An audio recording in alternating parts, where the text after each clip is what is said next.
Entraremos al estudio de los sistemas mixtos. Recordemos que estos sistemas que pertenecen a esta familia se caracterizan por tener una mezcla de los romano-canónicos germánicos y de los angloamericanos, es decir, consideran su fuente formal por excelencia tanto a la ley como al precedente.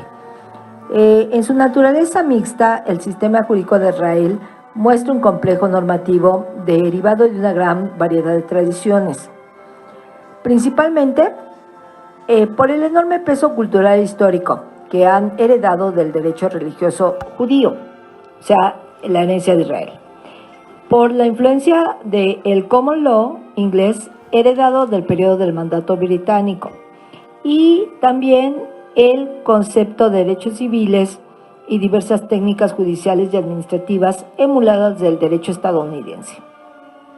Además, toman en cuenta la influencia de la tradición islámica, la técnica legislativa adoptada de las democracias parlamentarias de Europa continental y los remanentes de los códigos turco-otomanos y por ende del código napoleónico, que los sultanes turcos adoptaron con modificaciones desde el siglo XIX. Así mismo, el derecho consuetudinario de las tribus árabes nómadas. En particular voy a entrar al sistema jurídico mixto de Israel. El nombre apelativo, como quieran llamarle, judío, refiere a todos los descendientes que en su conjunto venían de las tierras y de las tribus semíticas. Estas eran nómadas que desde hace más de tres milenios vagaban por la región del Mediterráneo, del cercano oriente. A pesar de que la designación apropiada es hebrea, tanto desde el punto de vista racial como lingüístico y sobre todo religioso, lo cierto es que el apelativo israelita se puede aplicar a toda la raza, ya que equivale a hijo de Israel o hijo de Jacob, quien llevó a su pueblo a Egipto, y cuyos 12 hijos, como ustedes recordarán, formaron las 12 tribus base del pueblo judío. Así, en la actualidad, es común emplear el nombre de Israel, sobre todo para hacer referencia al territorio y en particular al pueblo Am Israel o al estado Dinat Israel. También debemos recordar que, como certeramente lo señala el maestro Humberto Zárate en la obra que elaboramos en conjunto, el principio del gentilicio judío era aplicado únicamente a los miembros de la tribu de Judá, la cuarta de las 12 tribus.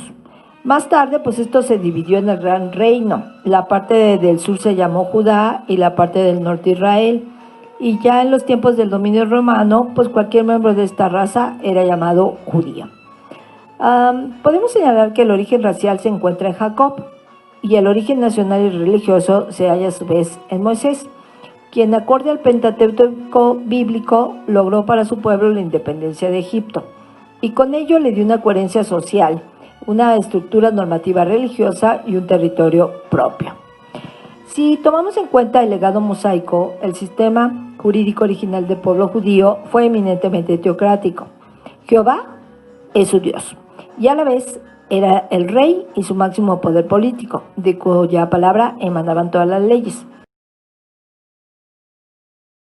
Entonces, bajo este concepto del territorio prometido, resultó ser la religión ahora conocida como Palestina, la región, la cual, no obstante, la promesa divina estuvo habitada y fue invadida por varios pueblos antes y después de la llegada del pueblo judío, por lo que para su establecimiento y permanencia pues se requirió de mucha fortuna y de constantes esfuerzos bélicos.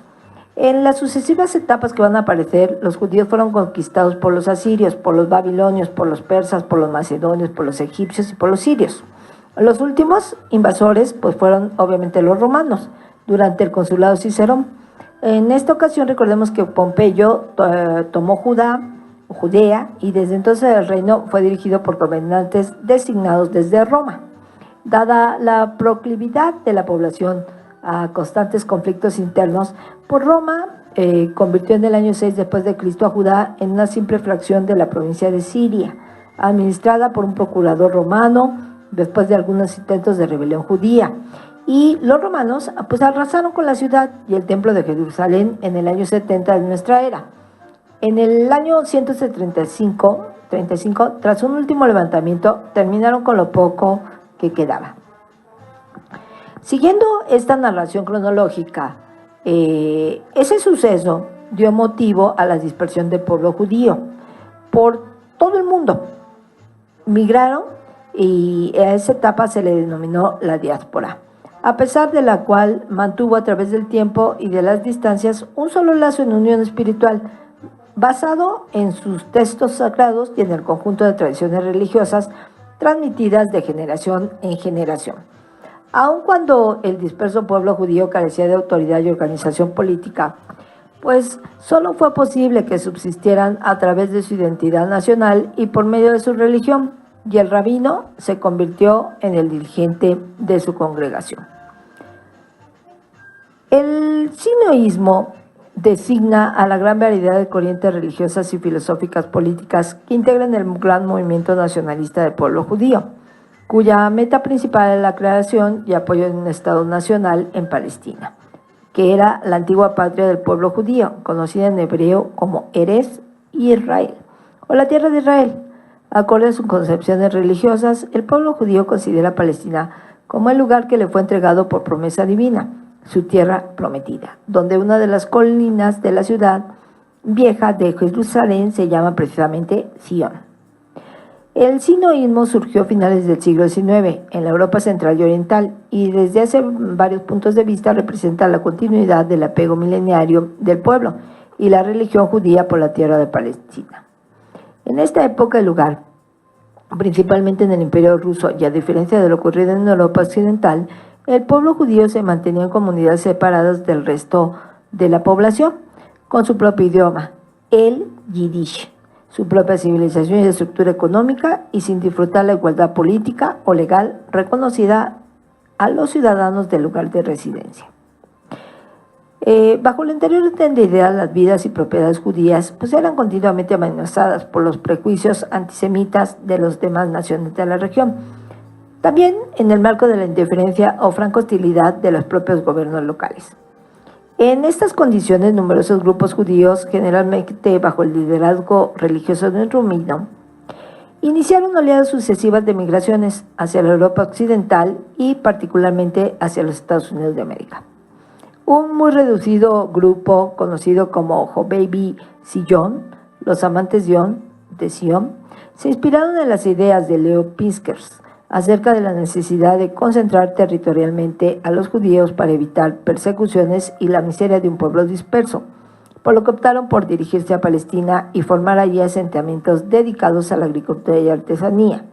Este pequeño grupo de inmigrantes proveyó los fundamentos de la futura colonización judía en dicha región.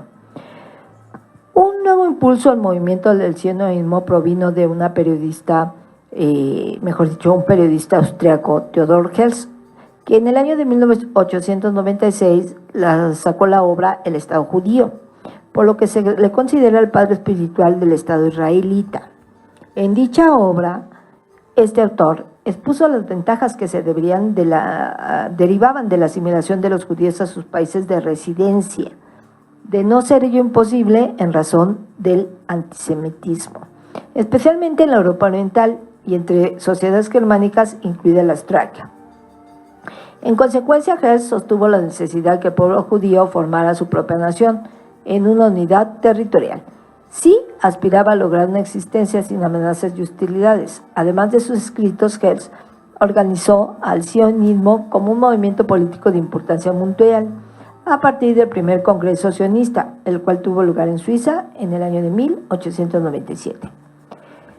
Ese y los sucesivos congresos sentaron las bases para negociar con el gobierno de Turquía, el de Palestina, que era una provincia, con el fin de establecer una comunidad autónoma en la antigua tierra prometida. Así, las autoridades turcas pues rechazaron la propuesta, pero en cambio la corona británica ofreció una región deshabitada en África Central, en lo que ahora es Uganda. Sin embargo, en el séptimo Congreso sionista rechazó cualquier colonización que no fuera la de Palestina.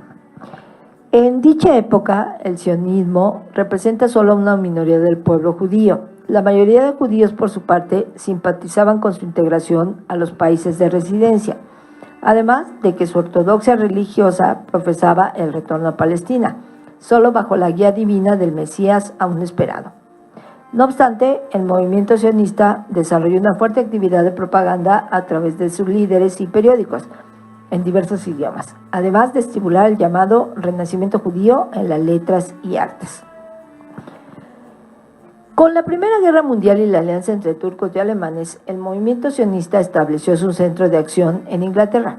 Si bien fue su principal fuente de recursos económicos, también provino de los judíos estadounidenses el capital que necesitaban.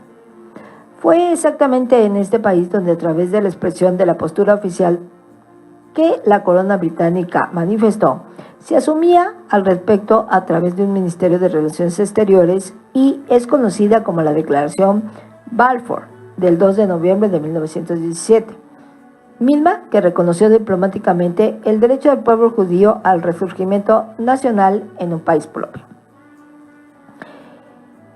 Recordemos que el holocausto que tuvo lugar en los campos de exterminio humano establecidos por el pueblo alemán en varios países de Europa durante la Segunda Guerra Mundial se enfocó en especial al genocidio del pueblo judío, aunque también tuvo como víctimas al pueblo gitano y a las minorías de diversas índoles.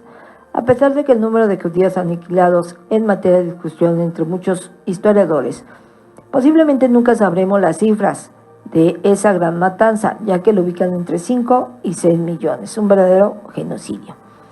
Este sacrificio insensato reiteró la necesidad de resolver el problema de un pueblo apátrida.